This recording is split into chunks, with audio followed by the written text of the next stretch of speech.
د سوداګرو او صنعتکارانو ټول مالی جرایم معاف شول. د افغانستان اسلامي امارت د لوړپوړو چارواکو او ملي سوداګرو په ګډون سره د ارګ په سلام خانې ماڼۍ کې د مالی جرایمو معافیت د صنعت او تجارت ملاتړ تر سرلیک لاندې لویه غونډه ترسره شوه. په دغه غونډه کې د مسؤلینو له لوري سوداګرو او صنعتکارانو ته د اړینو اسانتیاوو په برابرولو او پر وخت د مالیې په ورکړې خبرې او ټینګار وشو.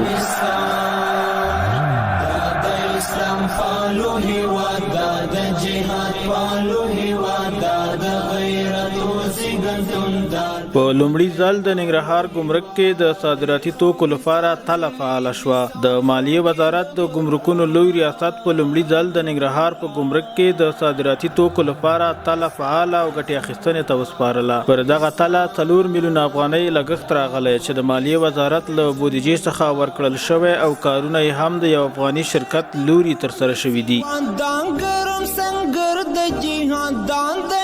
د کابل په ګمرک کې د بې اسناده موټرو د ثبت او محصول پروسه چټکه شوې. د مالیې، کورنیو چارو او ترانسپورت وزارتونو او د استخباراتو ادارې د ښې همغږۍ او ګډې هوکړې په پایله کې اوس مهال د کابل په ګمرکونو کې هره ورځ د 100 بې اسناده موټرو تخنیکي او ګمرکي طی مراحل ترسره کیږي چې د نورو بې اسنادو موټرو له ثبت سره به دا ظرفیت نور هم لوړ شي.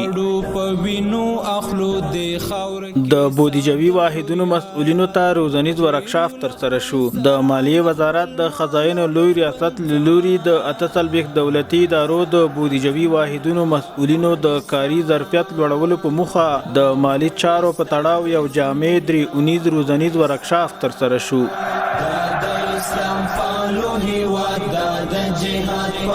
د ګمرکونو لوی ریاست د اړیکو نیولو مرکز په فعالیت پیل وکړ.